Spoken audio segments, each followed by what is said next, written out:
네, 역대 최악의 산불이 일주일째 이어지면서 여야가 산불 공동 대응에 나선 가운데 산불 지원을 포함해 추경을 추진하겠다는 입장입니다. 하지만 정작 방향과 내용 그리고 재난예비비 추경을 두고는 이견이 있는 상황인데요. 정치한수 임명진 전 자유한국당 비대위원장, 설훈 전 더불어민주당 의원과 정치 현안 살펴보겠습니다. 안녕하십니까? 네.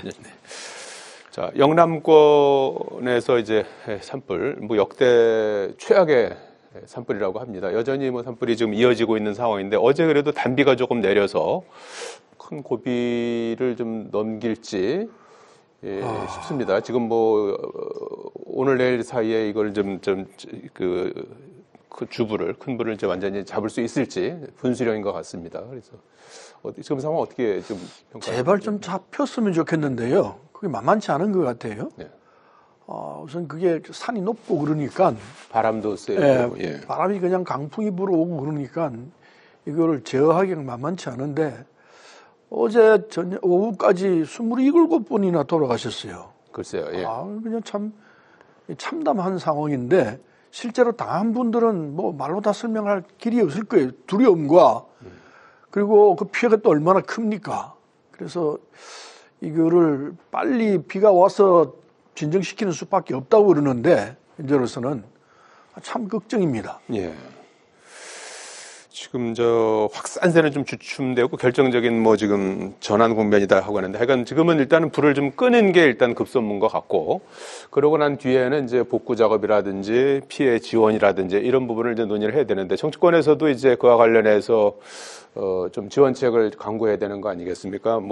삶의 터전을 잃었다든지 또 가족을 잃은 분들, 이런 분들을 원상복구하기에는 어렵지만, 그래도 이제 이런 추가적으로 지원이라든지 피해 대책을 좀 논의를 해야 되는데, 추경안 논의 같은 것들도 좀 필요할 것 같습니다. 그렇죠. 네. 정부가 적극적으로 지원을 해야죠. 네. 어떤 당장은 산불을 좀 꺼야 될 상황이기도 하고요. 네.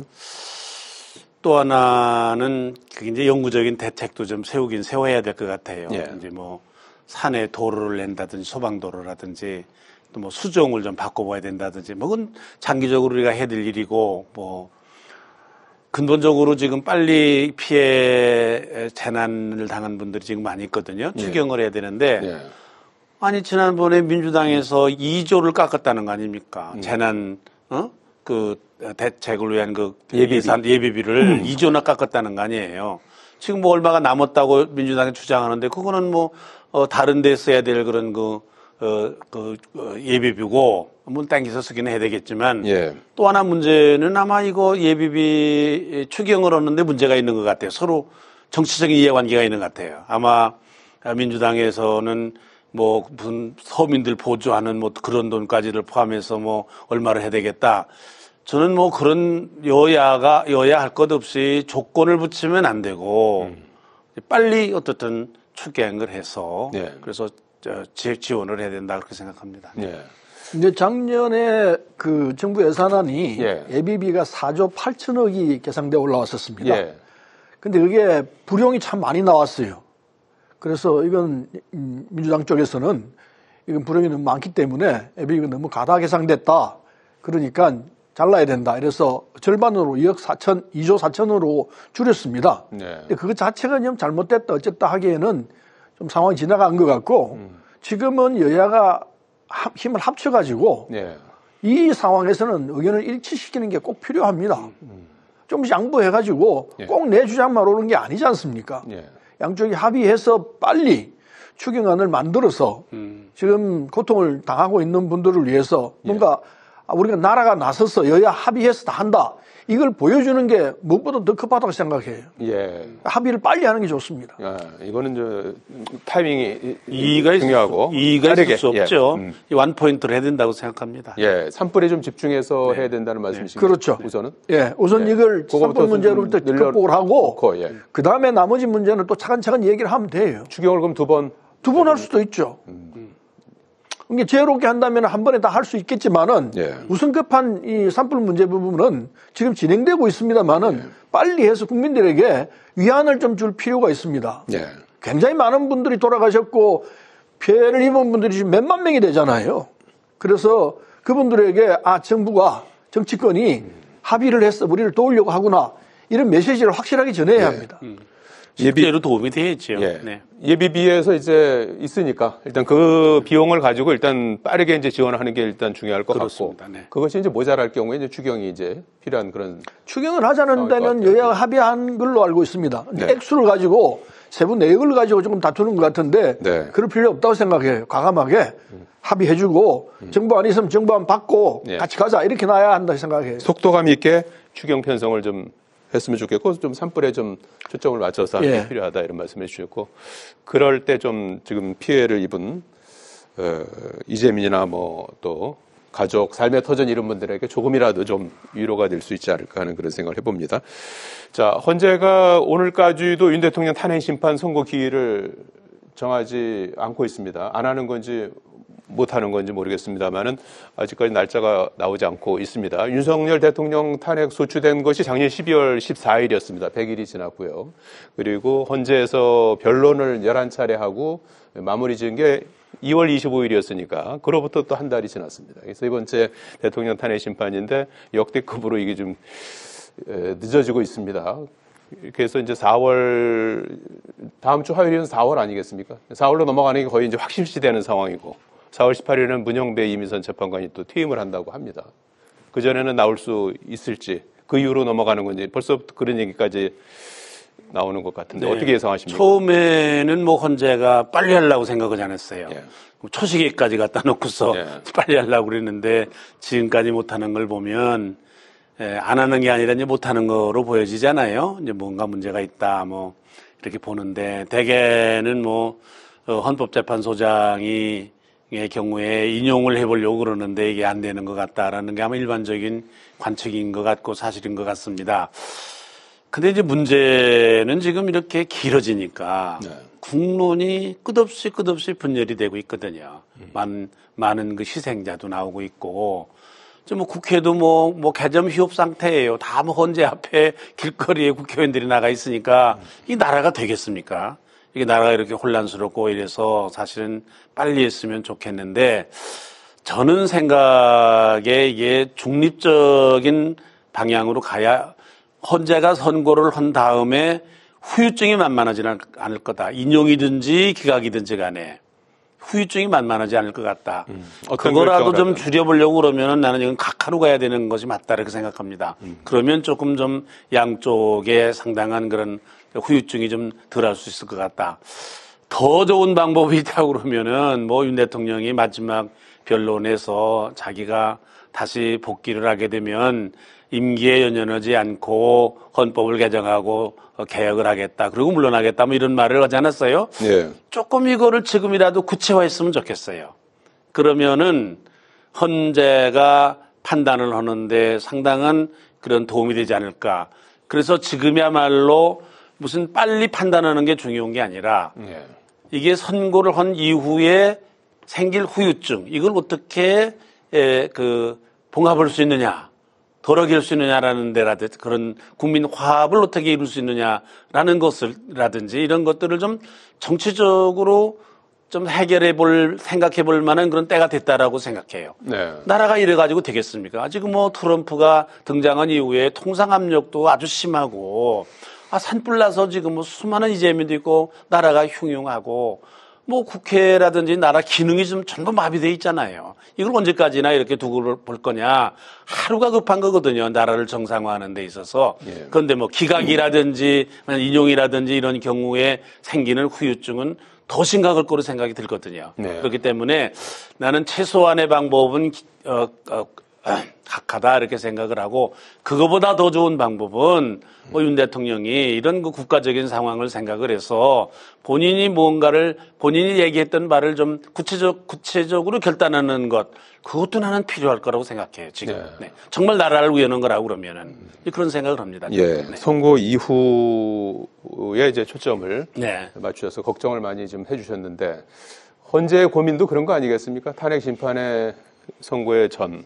선고 이후 이런 부분까지도 물론 이제 법리와 이제 양심에 따라서 이제 판결을 하겠습니다만은 그런 부분까지도 다 이제 지금 고민하고 있는 그런 상황이라고 봐야 될까요? 어쨌든 지금 이 8명의 헌법재판관들은요 단합이 잘 된 건지 입이 무거운 건지 내용이 하나도 안 나오고 있어요.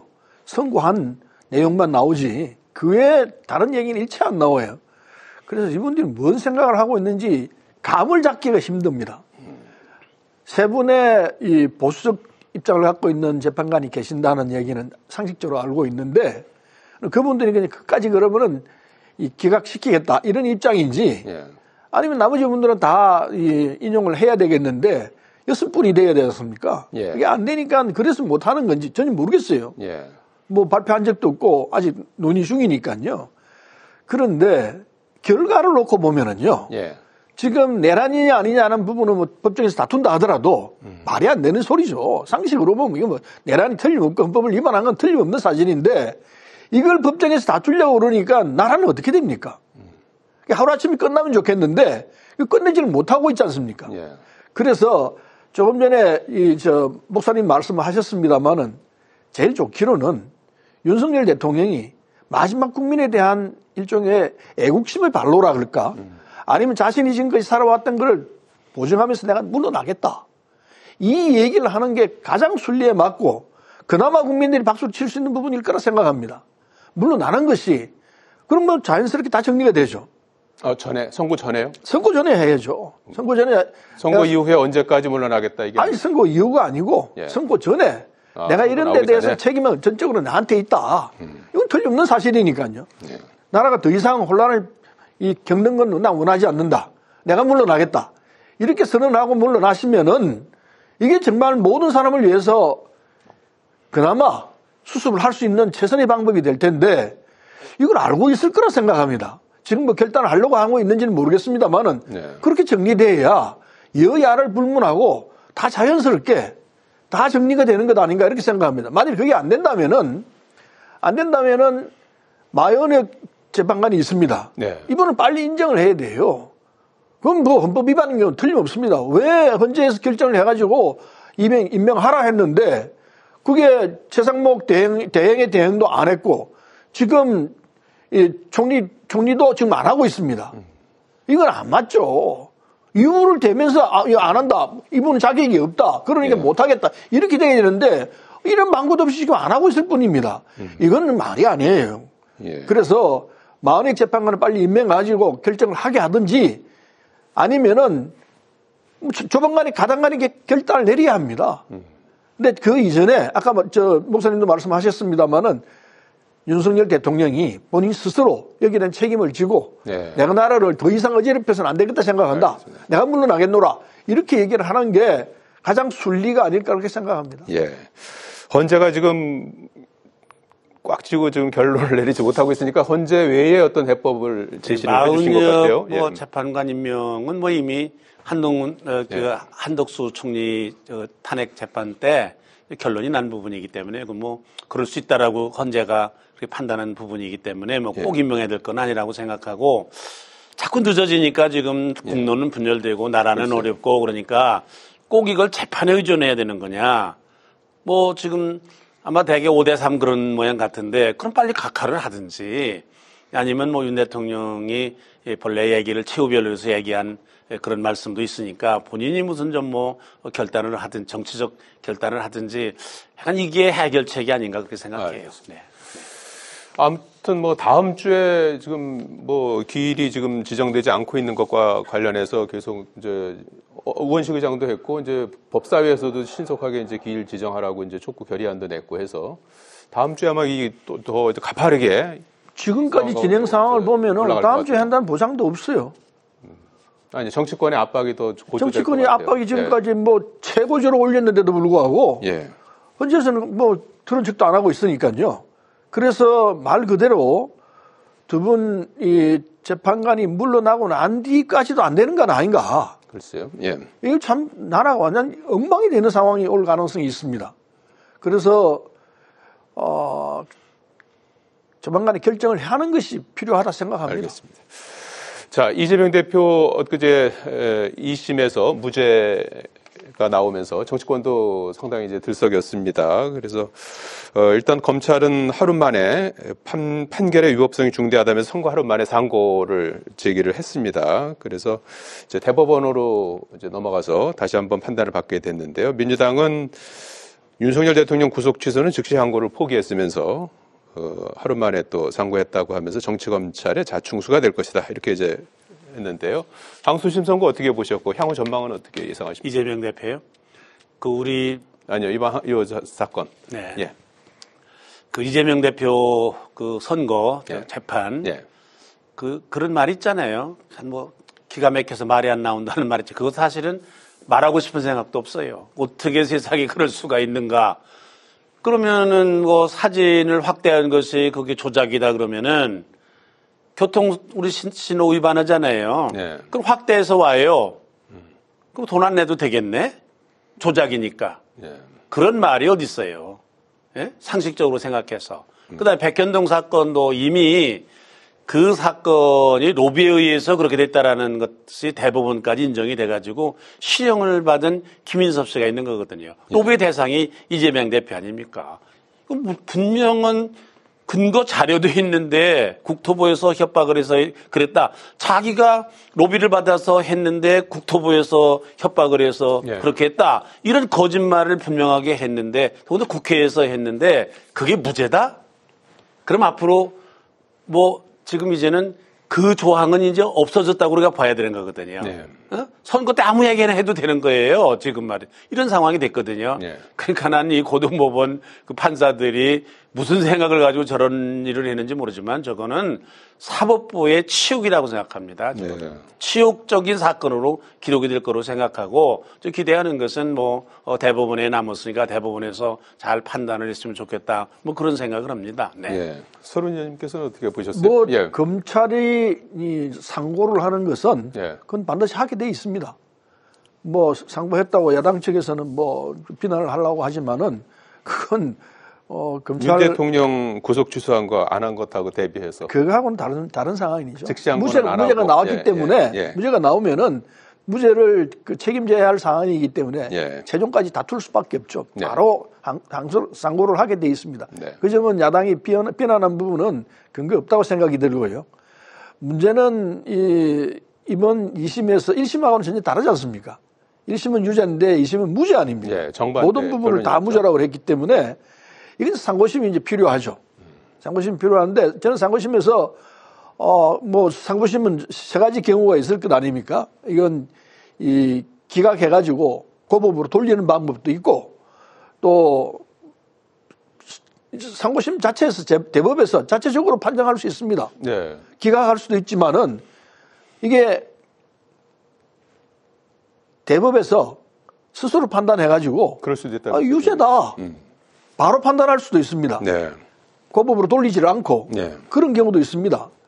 근데 아주 예외적인 사안이지만은 이 사안 자체가 굉장히 중대하기 때문에 재판부가 대법원이 그렇게 할 가능성도 있습니다. 그래서 이재명 대표 입장에서는 아직 안심할 단계는 아닐 수 있습니다. 어떤 결과가 나올지는 왜 1심과 2심이 전혀 다른 상황이기 때문에 완전 무죄 나왔다. 아니에요. 그건 아니기 때문에 특히 다툴 수 있는 소지가 많이 있습니다. 제가 볼 때도 이거 항소심 재판부가 좀 심하게 했다 이런 생각이 들어요.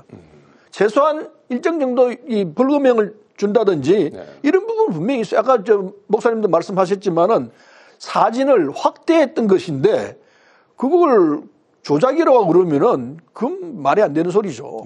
그건 재판부가 제대로 못 봤던 것 아닌가 하는 생각이 듭니다. 그게 원본하고 좀 다르니까 이게 조작된 거 이렇게 생각할 수 있는데 그건 내용은 똑같은데 그걸 확대해서 봤기 때문에 조금 다른 것처럼 보이는데 다른 게 아니에요. 확대한 거예요. 그래서 그런 부분에 대해서 재판부가 세심히 안 봤던 것 아닌가 이런 생각도 들어요. 재판부도 사람이에요. 판사님도 다 우리 같은 사람이기 때문에 잘못 볼 수 있어요. 흔히 잘못 봅니다. 저도 당해봤는데요. 알겠습니다. 정치적 입장에 의해 가지고 결정됩니다. 그래서 이번 재판부도 그랬을 가능성이 나는 높다 생각하고 그러나 재판부는 인정할 수밖에 없습니다. 그게 최종적인 판단 기구이기 때문에 재판부는 인정 안 하면 대한민국 어디로 갑니까? 인정해야 되고 그러나 다행히 상고심 부분이 있기 때문에 상고심에서 어떻게 결정가 나올지는 두고 봐야죠. 어쨌든 이재명 대표는 이번에 굉장히 당면했던 사법 리스크를 에서 조금은 좀 벗어난 셈이죠. 완전히 벗어난 건 아닌데 완전히는 아니지만 상당히 많이 벗었다. 여전히 그러나 사법 리스크는 이제 있죠. 있는 그런 더 상황인데 중요한 부분은 이게 있습니다. 대장동 부분이 어떻게 될 것이냐. 네. 사실은 저는 그 대장동 사건을 좀 아는데 네. 대장동 부분이 가장 문제라고 생각합니다. 나머지 부분은 정치적인 뭐 이해관계로 다툴 수 있다 생각하지만은 네. 대장동 부분은 그렇지가 않아요. 그래서 재판이 지금 제대로 진행이 되지 않고 있지 않습니까? 뭐 저 대북 선거 문제도 있습니다만은 네. 그건 뭐 내가 볼 때는 이재명 대표가 실언했어요. 네. 이를테면은 그건 내 정책적으로 한 거다 이렇게 나갔어야 돼요. 네. 그런데 그걸 뭐 나는 상관이 없고 그런데 부지사가 다 했다. 어떻게 부지사가 혼자 다 합니까? 알겠습니다. 지사한테 보고를 하고 하게 돼 있지. 예. 혹시 뭐 사법 리스크를 벗어났다 아직까지 벗어나지도 못했지만 완전히 벗어난 건 아닙니다. 그러나 네.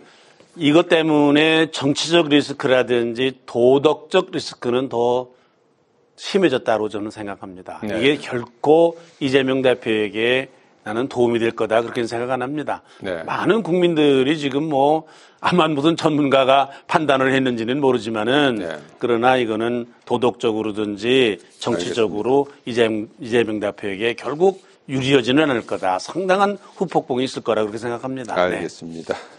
자, 오늘 말씀 여기까지 듣겠습니다. 고맙습니다. 네, 감사합니다. 고맙습니다. 네.